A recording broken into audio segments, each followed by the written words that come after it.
the Smokies rise, here where the wind blows ocean foam, here where the wild swan flies.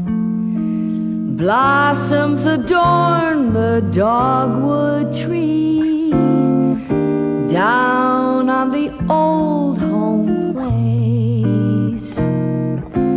Tar on my heels feels good to me, here in my state of grace. Carolina raised me straight as a mountain pine, rocked me in her cradle, Southern mother mine. North Carolina is my home, home far beyond all praise. Goodliest home under heaven's dome, here I shall spend my days.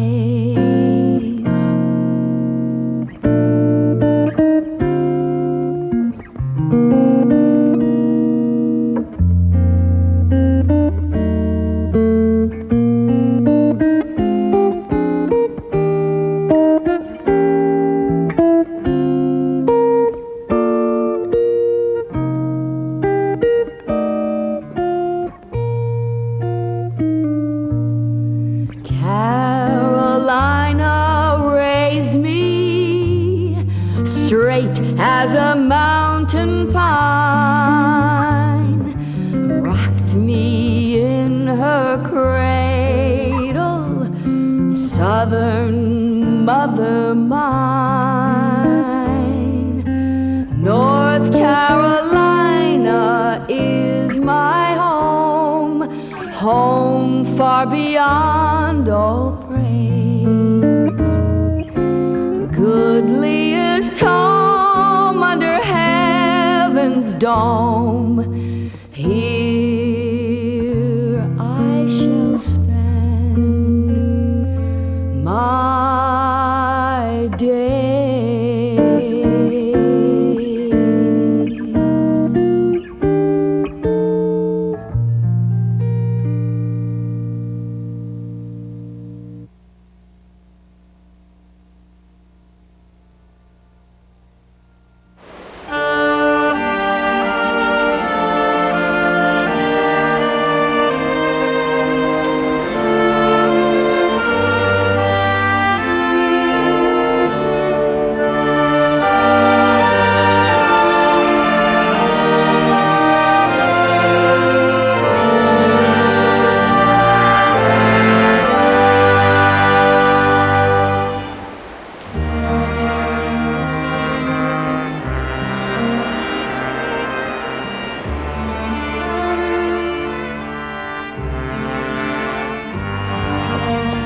On a morning in July of the year 1584, two English gentlemen in armor, accompanied by soldiers well armed, stepped into a small boat from the great ship which had brought them across the ocean.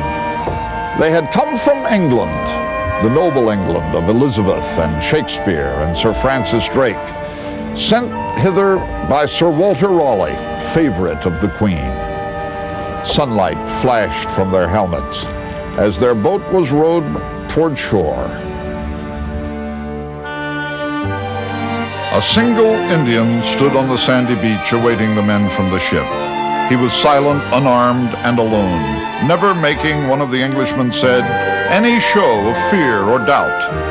After they'd stepped ashore, this lone man spoke to them gravely for several minutes. They knew it was a speech of welcome.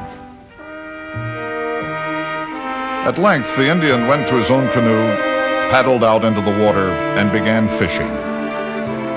When he had filled his boat with fish, he returned to the shore, piled his catch on the beach, and indicated by gestures that the fish were for the Englishmen. Then he vanished. The natives are very handsome and goodly people, one of the Englishmen wrote in his notes, and in their behavior as mannerly and civil as any of Europe. The Englishman took his fish and claimed his continent.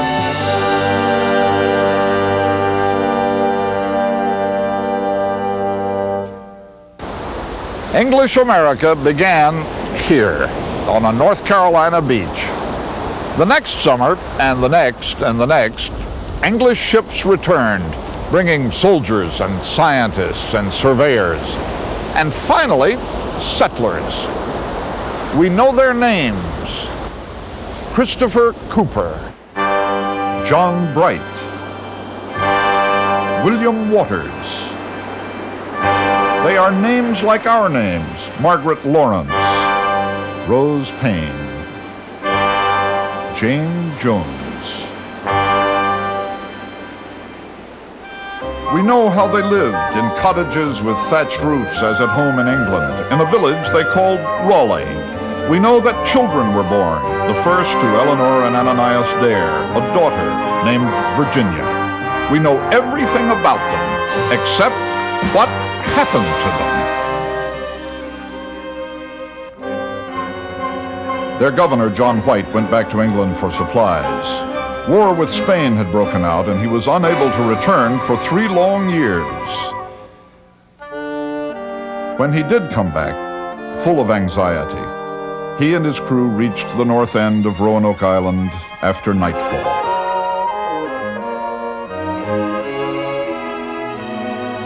We let fall the grapnel near the shore and sounded the trumpet with a call.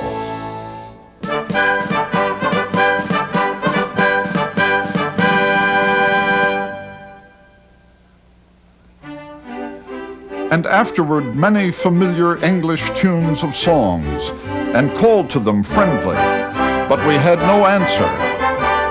The colony was lost. John White was sure they had merely moved. Settlers at Jamestown years later heard stories of English families living with the Indians in the back country. I believe they lived on. I believe their blood runs in our veins.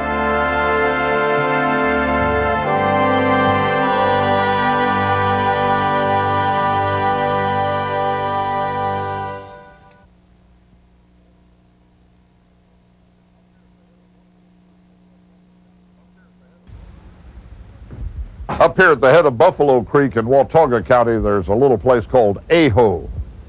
Years ago, some of the men met around a stove at the store to decide what to call the place, and they couldn't agree, but they couldn't stay all night either.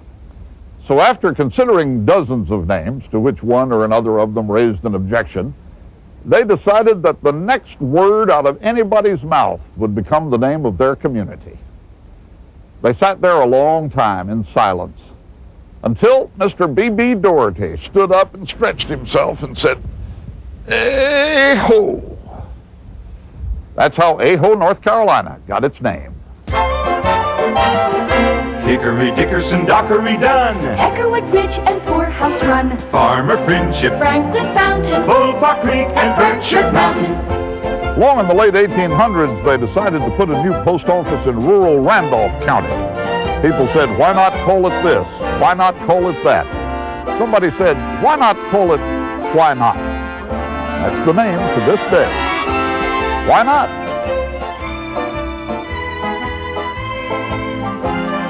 Yadkin, Yancey, York, Ripshin Ridge, and Roaring Fork. Far from home, my mind embraces the nimble names of Tar Heel places, Topsail Sound and Turner's Cut, Dixon and Vixen and Devil's Gut, Hook, Poke, Ash, Nash, Calico, Calabash, Pit, Hide, Play, Dare, Cape Fear, Cat Square, Take Me Home to Teach's Hoe, To Looking Glass Creek and Frying Pan Shoals, Bridal Veil and Blowing Rock, and Currituck and Coin Jocks.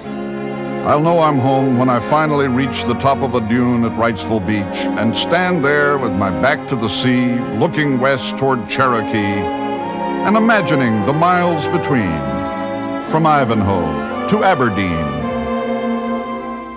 Candor and Biscoe, URE to Gold Hill. Don't forget Granite Quarry. China Grove and Cullowhee. Miles farther than a man can see, except in the eye of his memory. Turkey Den, Tally-ho. Doris Mills, Chinkapin, Pamlico, Kill Devil Hill.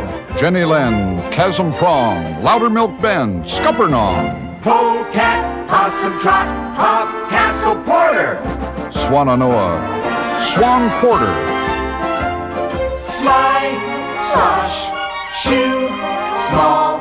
Rumbling Bald, Rural Hall, Lizard Lick and Licklog Gap, Level Cross, Old Trap, Snow Camp, Silverstone, Worm Creek, Whalebone, Sneed's Ferry, Spruce Pine, Shoot Fly, Sunshine. When somebody started a mill on the Smith River in 1813, they called the place Splashy for the water the mill wheel threw up.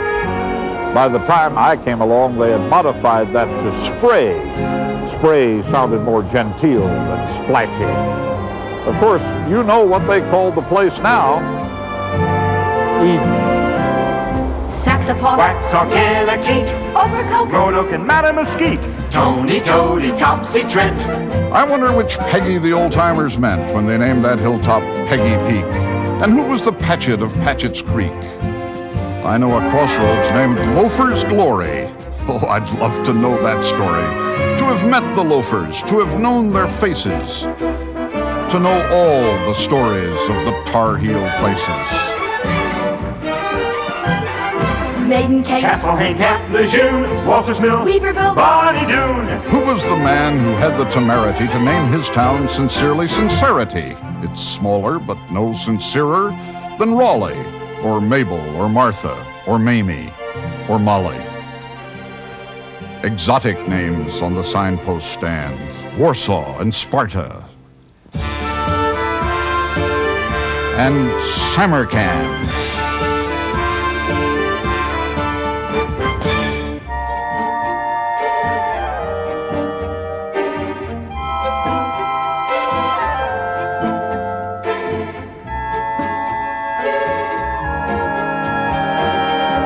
They're not a bit like the cities for which they're named. You'd have thought Tar Heels might have been shamed to change it from Splashy to Spray to Eden.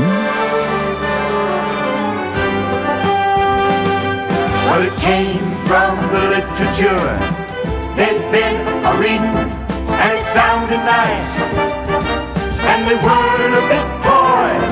And where is Carthage? Right down the road from Troy. Baden and Maiden and Aiden and Wise, Ranger and Granger, Anchor and Spies, Dallas, Frisco, Providence too. Now, where is the town that's home to you? Minnesota? Why not?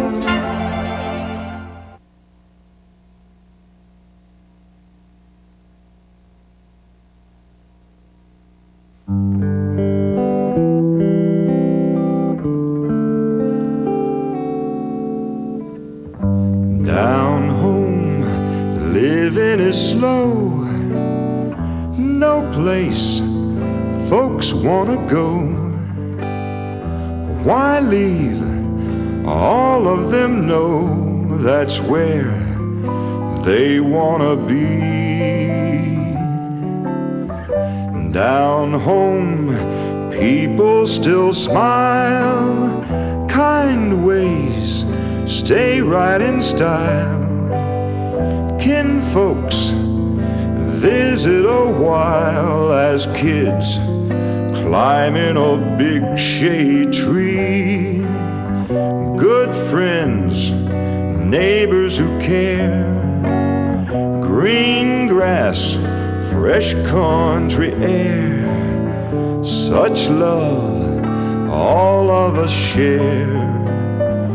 Who needs to roam?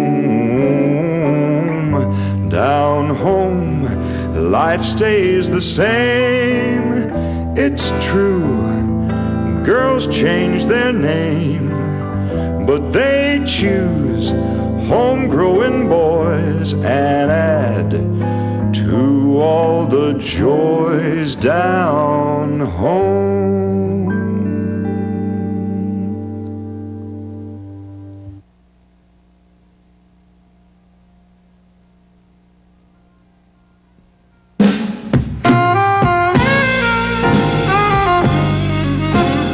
There were always songs, work songs, and play songs, and church songs, and blues. And unlike white music, which came to North Carolina from England and Scotland, black music came really from nowhere but here. When Shirley Caesar of Durham thrills people all over the world with her gospel songs, she is giving them a pure North Carolina thrill.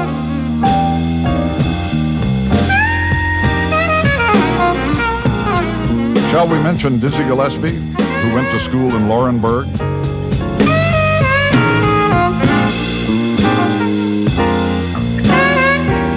Shall we name John Coltrane and Roberta Flack,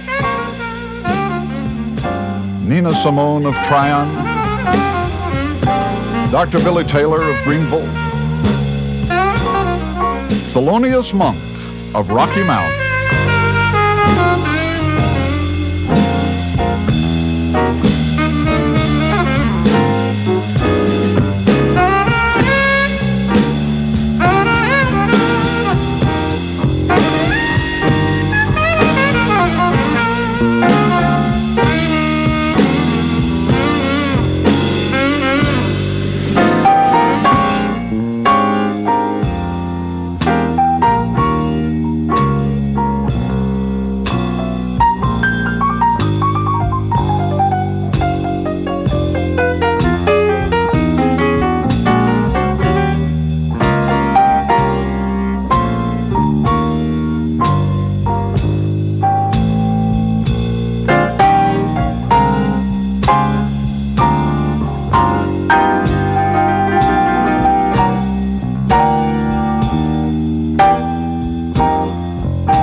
just say their names, and reflect that jazz music, the only original American art and the richest, was made richer by far by a few original North Carolinians.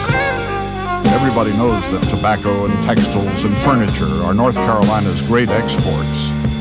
Well, there's one other you're listening to.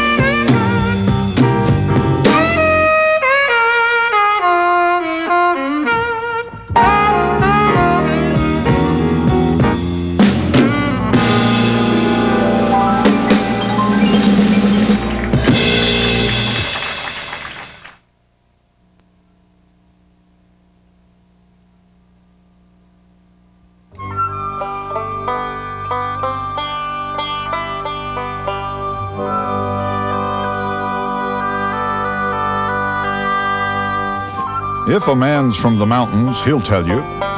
If he's not, why embarrass him by asking?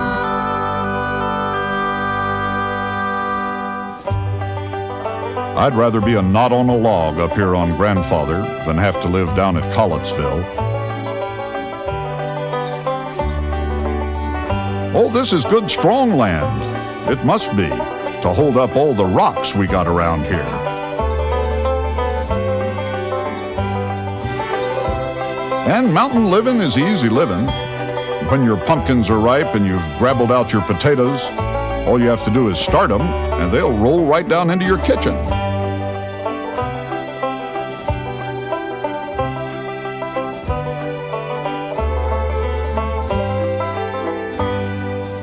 Here's to old corn liquor. Whitens the teeth, perfumes the breath, and makes childbirth a pleasure. What does it taste like? It tastes like a lighted kerosene lantern, or two cats fighting in your mouth. Does it improve with age? Well, I kept a quart jar of it a week one time, and I couldn't tell that it was one bit better than when it was new and fresh.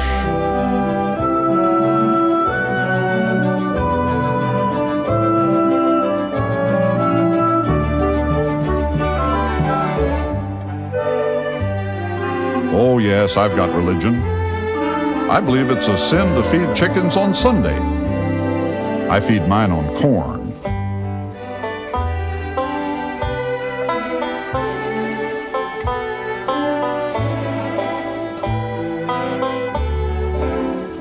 There was a circuit-riding preacher come up this holler one time. He asked my neighbor lady, was there any Presbyterians around here? She said, well, Pa did kill some kind of varmint, nailed his hide to the back of the shed. You can go see if that's one.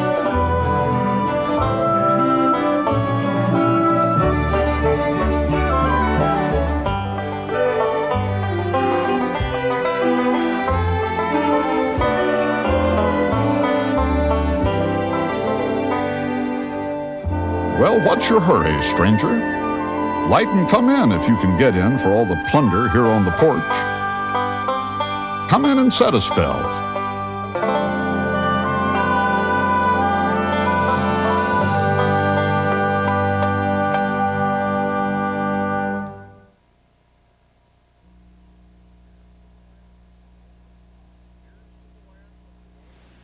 Here's to the land of the longleaf pine, the summer land, where the sun doth shine, where the weak grow strong and the strong grow great. Here's to down home, the old North State.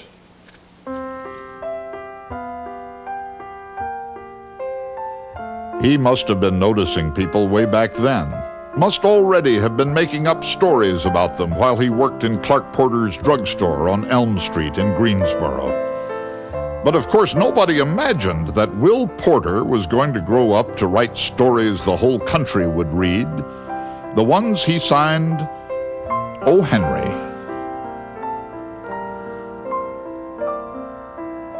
And how could anybody have known in Asheville that Tom, their paper boy, was a great novelist in the process of becoming? Tom, who lived with his mother at her boarding house, and walked the empty streets of the city before dawn, delivering the Citizen and listening to the train whistles. Thomas Wolfe never did get the train whistles out of his head. And the little girl growing up on her father's tobacco farm at Brogden, down the road from Smithfield, the one who had a little scar under her right eye where one of her sisters accidentally struck her with a hoe. Then she was just the youngest of the Gardner children, Ava.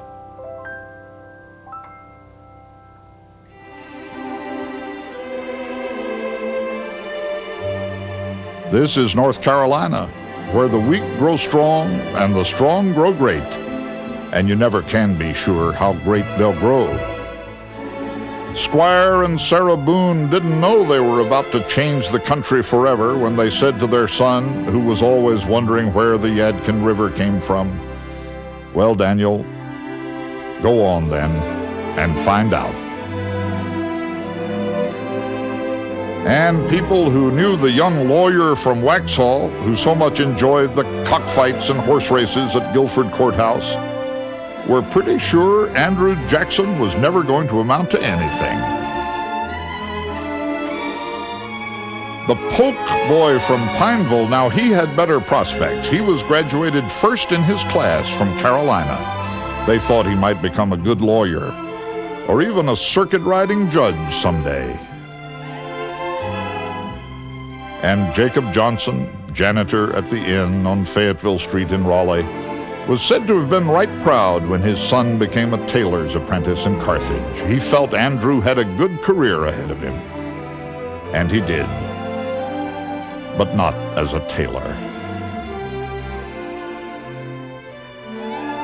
Jackson, Polk, and Johnson each became President of the United States. The weak grow strong, and the strong grow great. Tar Heels from Dolly Madison to Judge Sam Ervin have gone to Washington to put their names in the history books. Ed Murrow went to London. Kay Kaiser and Andy Griffith went to Hollywood. And some have come here from far away, looking for something in North Carolina.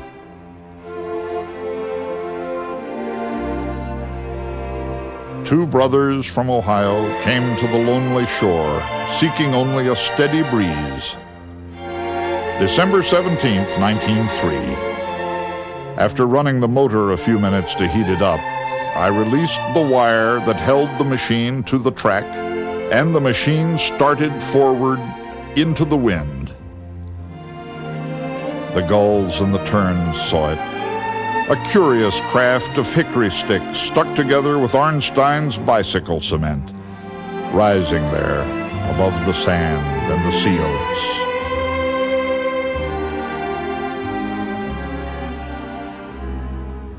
There's more than one kind of pioneer, of course. I think of old Washington Duke walking 150 miles back to his farm at Durham after he was mustered out of the Confederate Army and going to work grinding tobacco. There began Duke University, Duke Power, and all the rest in the motion of Washington Duke's tobacco grinder.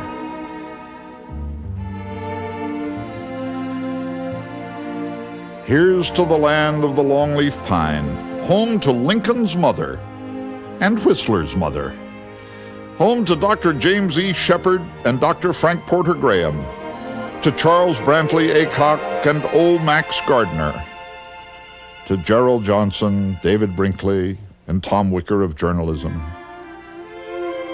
to Billy Graham of evangelism, to Michael Jordan of basketball, to the Cohns of textiles, the Whites of furniture, the DeMilles of the theater, home to Chief Manteo and you and me.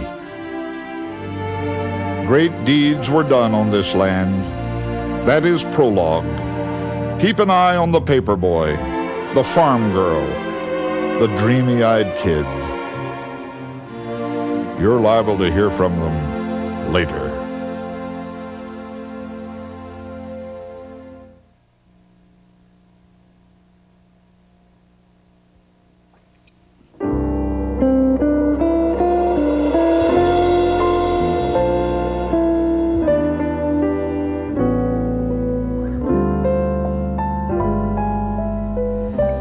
There's a place that's dear to me. Stay a while and you'll agree.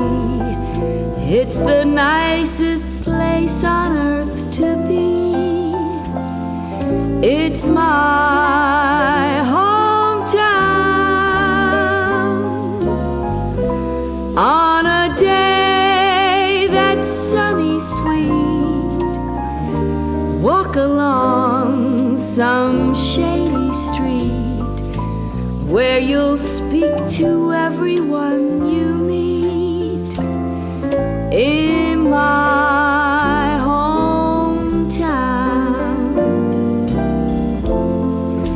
each cool new evening brings the promise of a day in which to count your blessings, in which to work and play.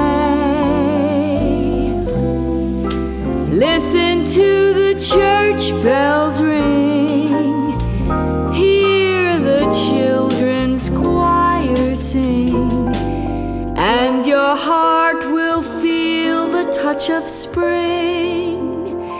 In my hometown.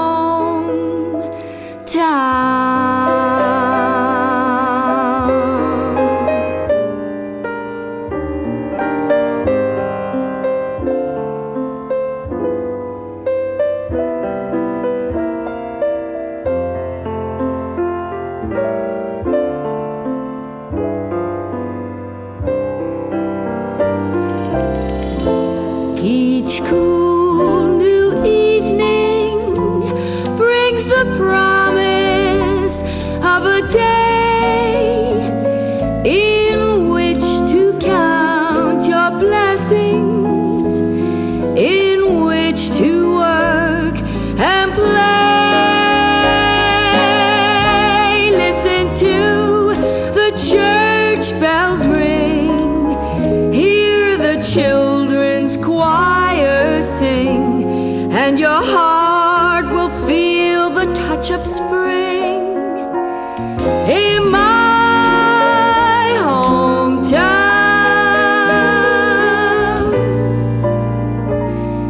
in my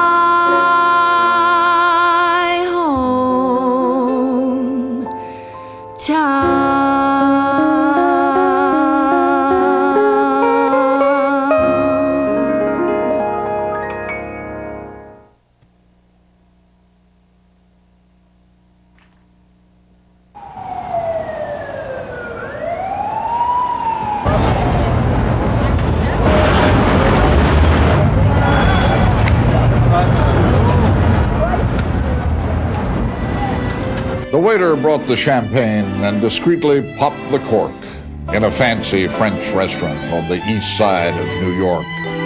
The patron sipped it glumly with his caviar soufflé.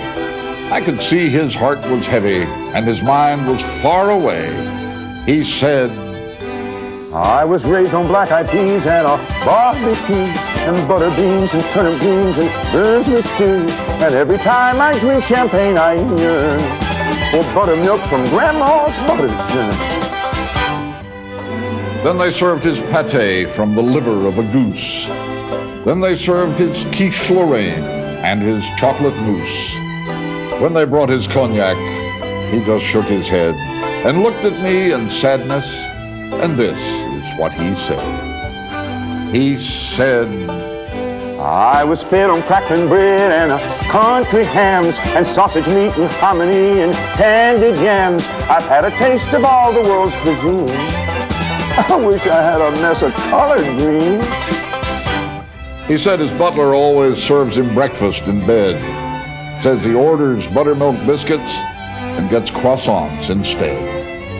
Said they bring him Belgian waffles no matter how he begs for country ham, ham gravy, grits, and eggs. He said, excuse me, friends, but tears come to my eyes each time I think about my mama's apple pies and sourwood honey from my papa's hive. Oh, sometimes men leave home and ruin their lives. He said, friend, you get awful tired of brie. If you're going down home, tell them this for me. Just this one thing, tell them, I implore you. They don't serve chicken and dumplings in the Waldorf Astoria. He said, oh, I've had those escargots that they serve in France. You pay your francs and give your thanks and take your chance. And when I eat lasagna down in Rome, I'm thinking about that liver mush back home. Then he nodded to the waiter and sadly paid his bill and took his leave of me, and I can see him still with his head bowed down as he wandered forth, a Tar Heel starving in the north. He said, now I'm eating sturgeon eggs that they serve on toast and thinking about that good food that I want the most, like barbecue and roasting ears of corn from that North Carolina farm where I was born, from that North Carolina farm where I was born. Young folks, think on that man's folly before you board that bus in Raleigh and head north for fame and fortune. Just beware. They have limousines and designer jeans and diamond rings and such like things, but there's nothing to eat up there.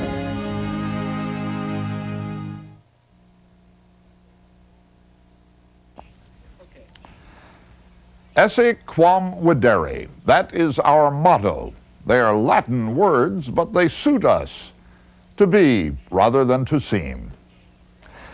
The average North Carolinian never put on airs. He was more self-reliant than any Virginia aristocrat and more democratic than any South Carolina farmer.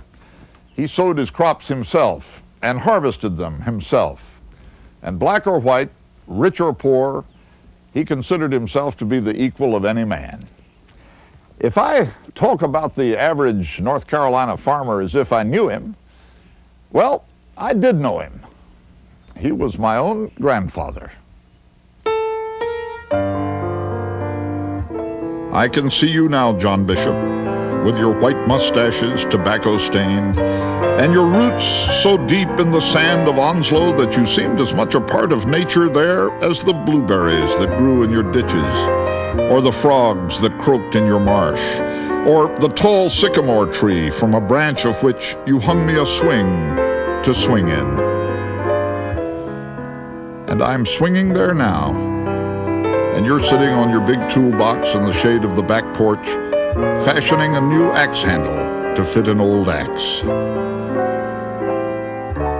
And now Rena Bishop, good-hearted woman, my grandmother, her hair tied in a knot behind her head and carrying a cooking pot, opens the screen door to come to the pump on the porch and smiles to see me swinging. She was a teacher and lover of books, who taught the love of books and earned the love of many children, and especially of me. And I swing so high that I can see the woodpile, the watering trough, the corn crib, the barn, the shed under the hayloft from which we moved the wagon into the yard to make room for the Chevrolet, Aunt Trixie's home from teaching school. And I swing so high that I can see the mule in the pasture, old Red with a mean reputation, rarely hitched to the wagon now, only to the plow, for you cannot use a Chevrolet to plow a furrow. And there are the 2 cows browsing, and there are the 2 pigs sleeping in the mud. And there is the picket fence, whitewashed once upon a time, surrounding the twisted apple trees and the ripe smell of apples on the ground. And there is the smokehouse enclosing the moldy smell of hams and dirt and brine. And I swing so high that I can see down the sandy road to the fields of green tobacco, to the tilted tobacco barn, logs hand-squared and chinked with mud, where I stayed up half the night with you, John Bishop, during curing time, and you let me add logs to the fire. And because I liked to do it, asked me to draw the thermometer hung on a pulley on a length of tobacco twine up to the mica glass window from deep inside the barn, and asked my opinion, gravely, of whether the heat was staying even. And I remember the excitement of washing day and the great steamy cloud from the great black pot in the side yard, full of lye soap and long johns and overalls, which my grandmother stirred with a hoe handle. And the hard work and squealing and blood of hog slaughtering day, the day that resolved me never to be a farmer. And I can see the woodlot where the Venus flytraps grew, put there for the purpose of being tickled shut with a straw by little boys. And I can see the logging road beyond, limit of my world. What is a childhood memory for me was a life for you, John Bishop. I see you finish working on the axe and walk away toward the woodpile to cut kindling. And I, no longer interested in swinging, come running barefoot to watch your practiced swings split logs to splinters.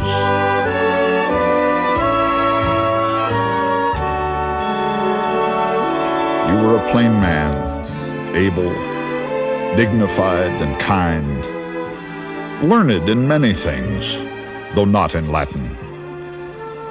Your epitaph, however, is there on the Great Seal in Latin. Esse quam videre.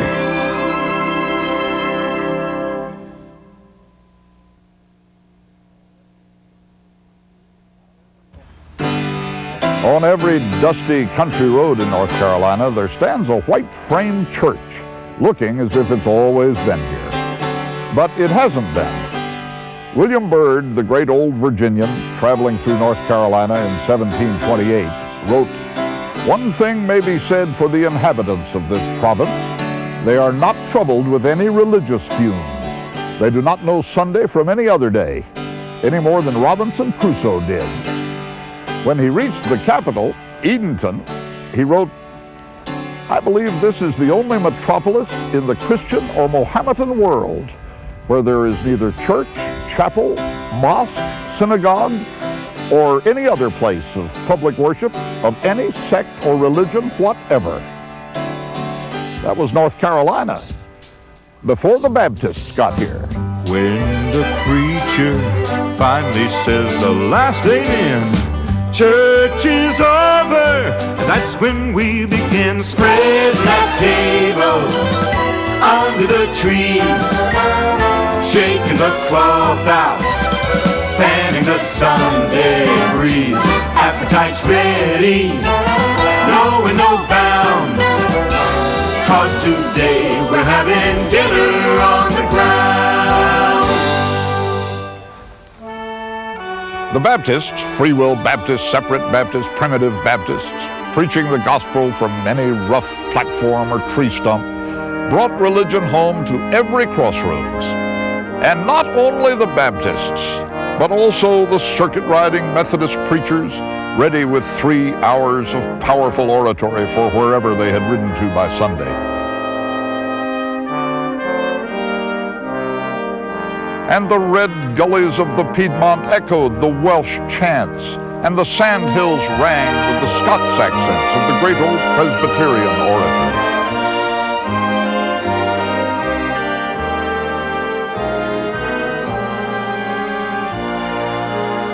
And there were Moravians proclaiming the word of God in Old German.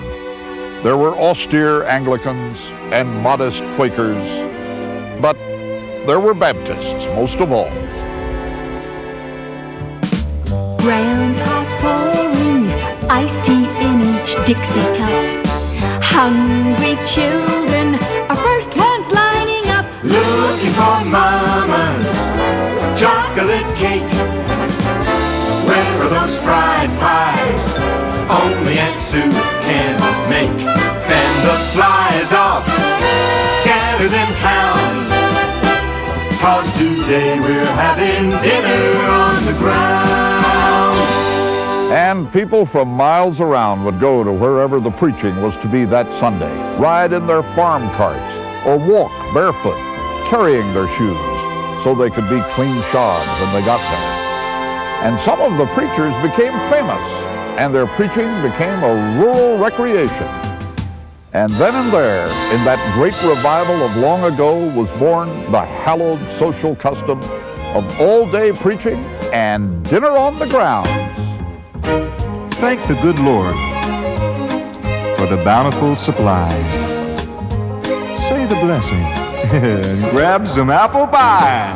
Get a cold biscuit, fill it with ham, reach for the pickles next to the candied yams. Picking up chicken, picking up pounds, 'cause today we're having dinner on the grounds. And if one long day of preaching and singing and socializing was good for the soul, 7 days was 7 times better. In Lincoln County, on the banks of the Catawba, there stands a grove of ancient oak trees which have shaded the tents of the week-long Rock Springs Methodist Camp meeting for 150 summers and more, and will do so next summer, and every summer till the last hymn is forgotten and human fellowship no longer valued. If you're passing by the church on picnic day, you're invited to come right in and stay under the shade trees. Plenty to eat, plenty of nice folks you'll be glad to meet. Happy occasion, laughter abounds, 'cause today we're having dinner on the grounds. Oh, today we're having dinner on the grounds. Amen.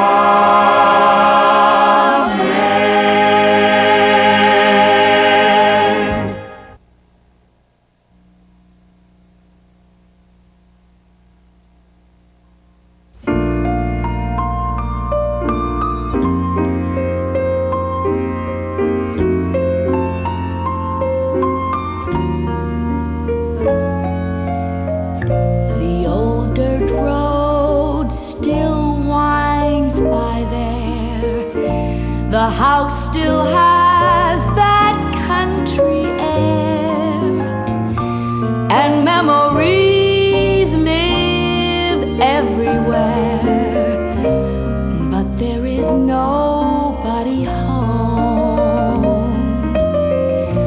The winter sun still warms the sky, and from the housetops sparrows fly.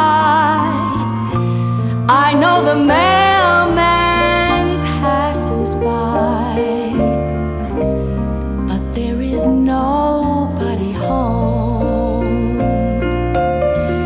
The swing hangs empty on the front porch now, but I can close my eyes and see Mama sitting there shelling butter beans, waiting for Papa, waiting for me. I see the upstairs window pane, where I would stand and watch the rain, or listen for the evening train, but there is nobody home.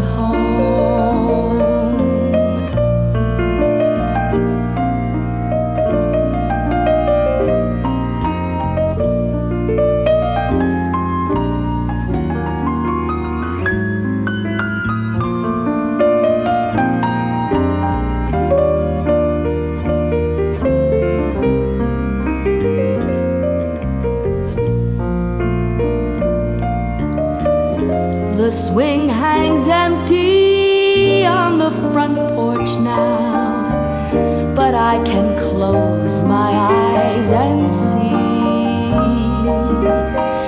Mama sitting there shelling butter beans, waiting for Papa, waiting for me. I see the upstairs window pane, where I would stand and watch the rain, or listen for the evening train, but there is nobody, nobody home. Nobody home.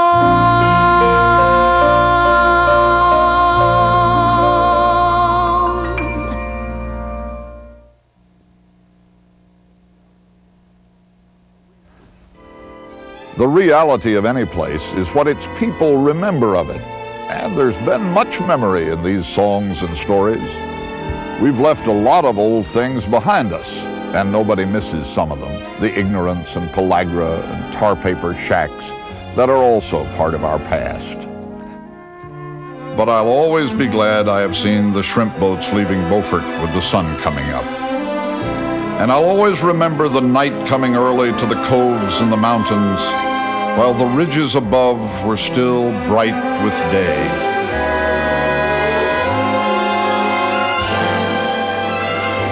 I remember the red gullies, the broom straw, the fields of corn stubble in the Mecklenburg November, and in spring the daffodils that still bloom by the hundreds under a certain Orange County oak.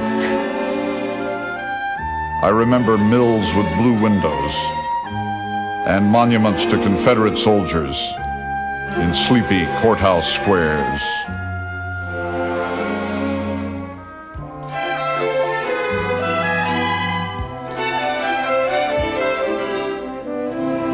I remember bobolinks and buntings, and mockingbirds mocking, loblolly pines and live oaks hung with moss, the taste of scuppernongs from vines my father planted.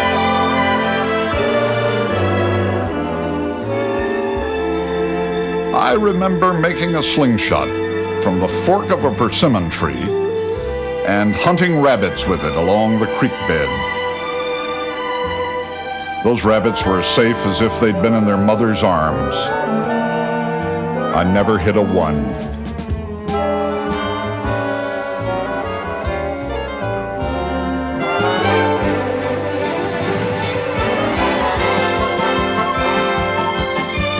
Of course, it is all changed or changing. The music quickens, the cranes and bulldozers do their work.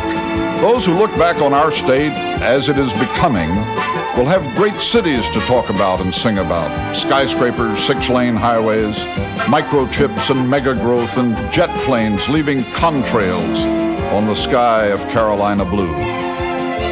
North Carolina is 503 miles from east to west and 187 miles from north to south. So there's room in there for your memories too, whatever they may be.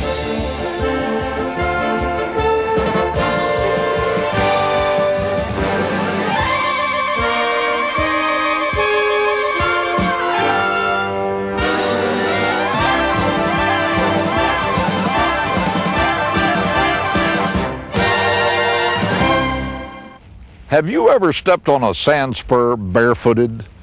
Then you must be from down home.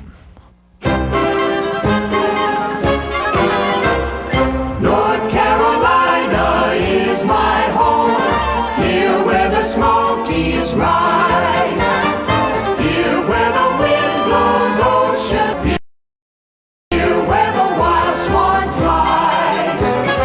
Blossoms adorn the dogwood tree, down on the old home place. Tar on my heels feels good to me, here in my state of grace. Carolina raised me straight as a mountain pine. Rocked me in her cradle, southern mother mine. North Carolina is my home, home far beyond all praise. Goodliest home under heaven's dome, here I shall spend my days.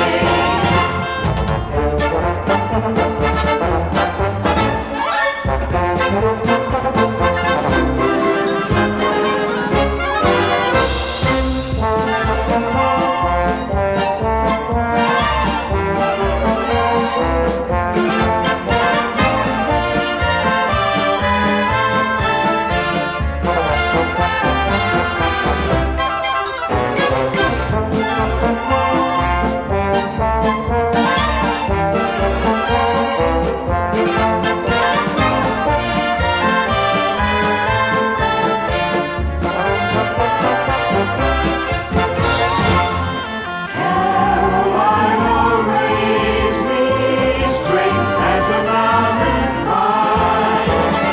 Rocked me in her cradle, southern mother mine.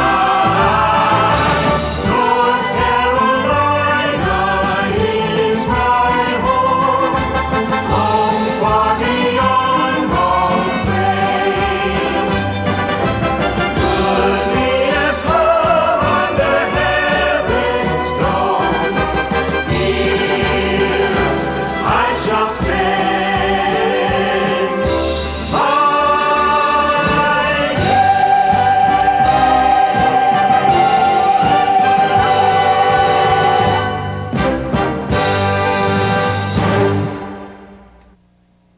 Production funding for North Carolina is My Home has been provided in part by the Broyhill Family Foundation and by BB&T.